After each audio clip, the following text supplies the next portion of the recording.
আসসালামু আলাইকুম। আশা করছি আপনারা প্রত্যেকে ভালো আছেন, সুস্থ আছেন। আমিও আলহামদুলিল্লাহ ভালো আছি। আমি আ কিছুদিন আগে একটা ভিডিও দিয়েছিলাম যে লাল একটা গাভী খাচ্ছে এবং আমি আপনাদেরকে প্রশ্ন করেছিলাম যে এই গাভীটা কোন জাতের? এবং আমি বলেছিলাম যে আমি ইতিপূর্বে এই জাতের কোনো গাভীর ভিডিও করিনি। আপনারা অনেকেই পেরেছেন যে অনেকেই বলেছেন পাবনা ক্যাটেল, বাস্তবে পাবনা ক্যাটেল। আবার অনেকে বলেছিলেন শাহিওয়াল, অনেকে বলেছিলেন সিন্ধি, অনেকে বলেছিলেন রেড চিটাগাং। অনেকেই বলেছিলেন। তো আমি আপনাদের প্রত্যেকের কথাকেই সম্মান জানাই, ধন্যবাদ জানাই। কিন্তু এটার উত্তরটা হবে যে পাবনা ক্যাটেল। পাবনা ক্যাটেল। আমরা আজকে এই পাবনা ক্যাটেল গরুর হালকা পরিচিতি সম্পর্কে জানবো। এটা সম্পর্কে বিস্তারিত জানার চেষ্টা করব, যতটুকু পারি আরকি। তো পাবনা ক্যাটেল মানেই আমাদের যে জিনিসগুলোর সাথে ঝামেলা হয় যে এই গরু লাল, রেড চিটাগাংও লাল, শাহিওয়ালও লাল, রেড সিন্ধু লাল। সবই লাল। কিন্তু এখানে যে জিনিসটা আপনাদের বাদ দিতে পারবেন যে রেড চিটাগাং তো লাল, চোখও লাল, খুরও লাল, সিংহ লাল, ঠিক আছে? চোখের যে পাপড়ি সেগুলোও লাল। তো এই গরুটাকে আপনারা এমনিতেই নিমিশে আলাদা করতে পারবেন যে এটা রেড চিটাগাং, এটা আলাদা। রেড সিন্ধি এটাকেও আপনারা আলাদা করতে পারবেন। রেড সিন্ধির গঠনটা একটু আলাদা, আলাদা ধরনের। ঠিক আছে? সিংহের গঠন আলাদা, দুধের ওলানের গঠন আলাদা। এই দুটা জিনিসই আলাদা, মেইনলি আলাদা। তো আপনারা কিন্তু চাইলে আলাদা করতে পারেন। দেহের ত্বকও একটা ব্যাপার আছে। আপনারা দেখলে বুঝতে পারবেন যে এটা সিন্ধি, এটাও আলাদা। আপনাদের যে প্যাঁচটা লাগবে যে শাহিওয়াল, এবং আপনাদের প্যাঁচটা লাগবে হলো পাবনা। শাহিওয়াল গরু আপনি দেখলে বুঝবেন যে এটা শাহিওয়াল, চুড় বড়, কালার এরকম।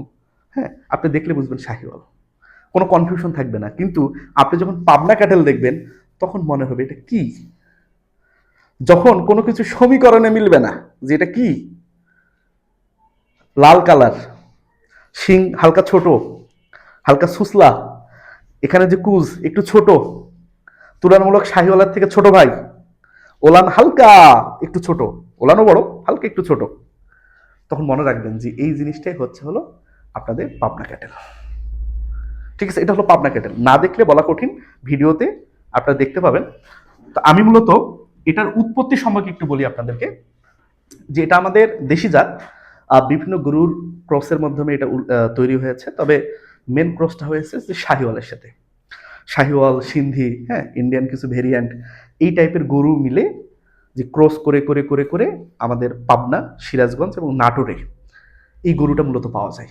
তবে এটার মেন উৎপত্তি স্থল কিন্তু পাবনাতে। এই জন্য আমরা নাম রেখেছি হলো পাবনা ক্যাটেল। ঠিক আছে? তবে এই গরুটার আরেকটা সুখবর আপনাদেরকে দিই, এই গরুটা গোটাল বাংলাদেশে পাওয়া যায়। আমরা অনেকেই না বুঝে শাহিওয়াল হিসেবে চালাই দেই। গোটাল বাংলাদেশে এটা পাওয়া যায়।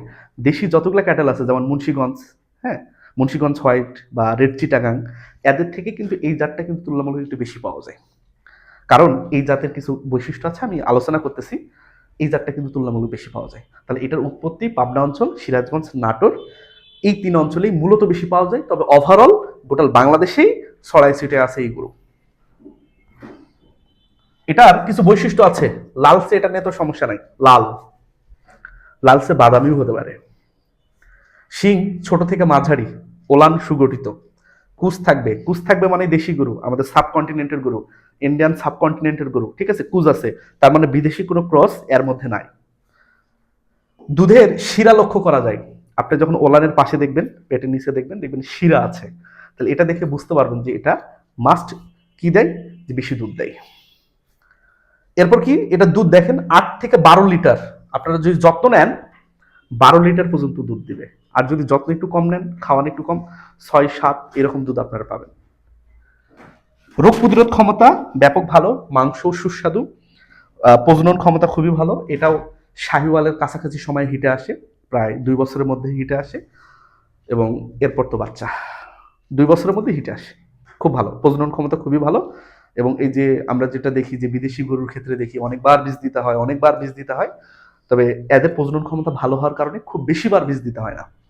এবং এটা যদিও একটু তর্ক হতে পারে যে ডুয়েল পারপাস, তারপরে আমি একটু আপনাদেরকে বলি যে এটার খুব বেশি বড় আকারে গরু হয় না, যে শাহিওয়ালের থেকে আকারে ষাঁড়গুলো একটু ছোটই হয়, গাভীগুলোও ছোট হয়।